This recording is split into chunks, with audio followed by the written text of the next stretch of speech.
lapar kadali jor, lapar kadali jor, lapar kadali johor, aure raporta, elaporta, aur kisih kola, mokam ke kulang nuja lagi, erpa lagi, kalau kira lagi kulur caki, julka,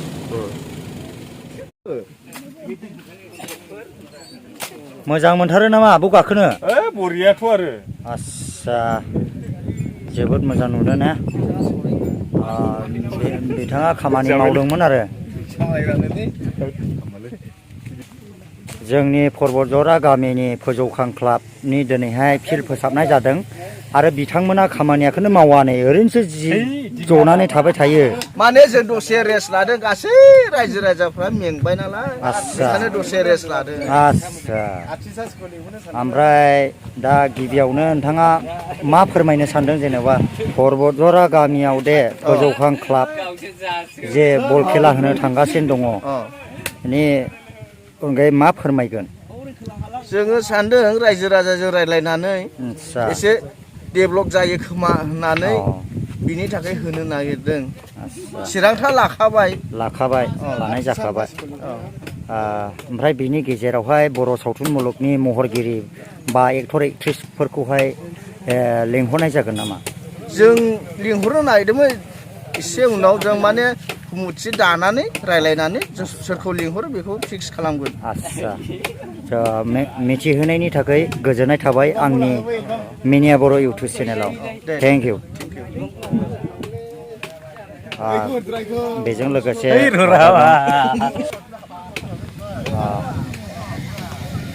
गोबां जोंनि पर्बतजरा गामिनि फोजौखां क्लाबनि दिनैहाय खामानि मावनाय जादों दा बेवहाय मावनानै जोंनि मावग्रा दांग्रा बिथांमोना दसेखिनि मेंनायखौ लानानै जिरायथ'नानै दङ खामानि मावदोंमोन नामा ब्रादार मावदोंमोन आस्सा मा मावनाय जाखो जेन'बा खामानिया एसे बाला गारफैदों हा ट्रेक्टरजों बाला गारफैदों ओमफ्राय बेखौ फेनदों एसे आस्सा लामा बानायदों फेनो ने लरा एसे गोजो होनो गोजोननाय थाबाय मेङाखै जिरायबाय आं दान्दिसे आस्सा फुंनिफ्रायनो लादों नामा खामानिखौ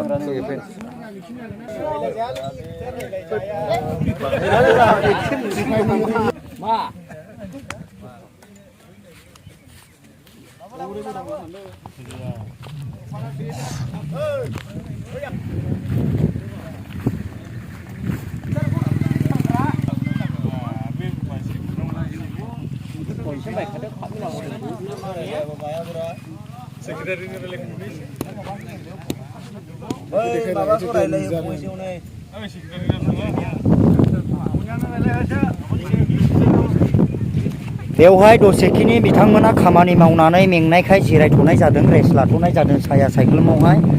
दा नोंथांमोना मिथिनो मोनगोन बे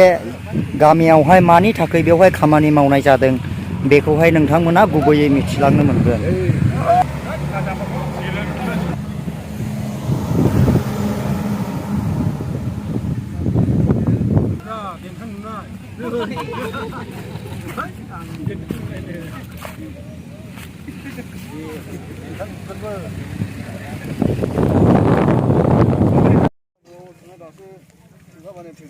गामोन थाङामोन हाग्रा एवदोंमोन ए नोंबो मावदों नामा आदा नोंबो मावदों ए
दायो फिल्ड बानायगासिनो दङ माखासे मोजांखा ओमफ्राय माखासे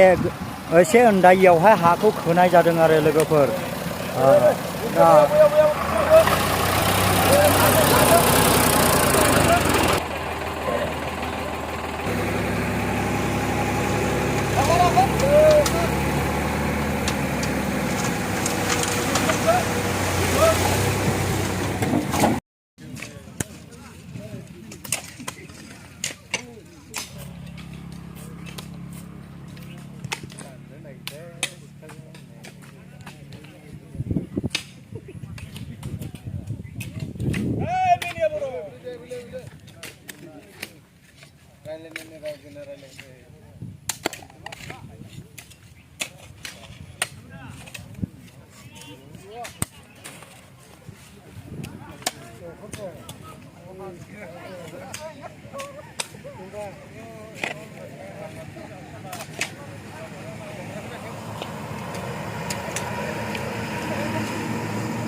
मा बिबानाव दंमोनलाय बा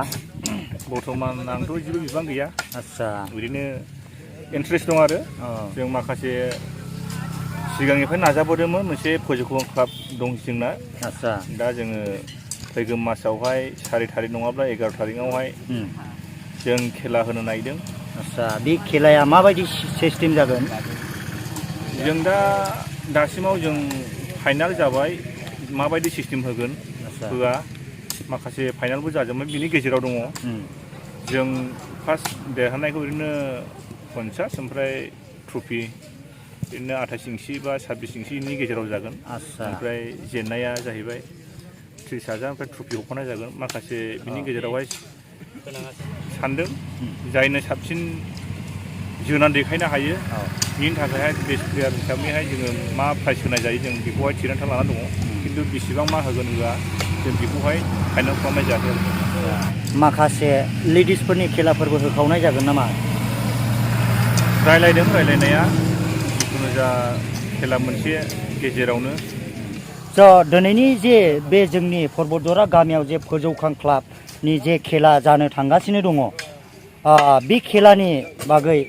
नोंथाङा मा फोरमायगोन सेप्तेम्बरनि 4 थारिख नङाबा 11 थारिख आच्छा बिदियावहाय खेलाखौ लानाय जाबाय आरो आच्छा ओमफ्राय खेलाया बेसेबांसिम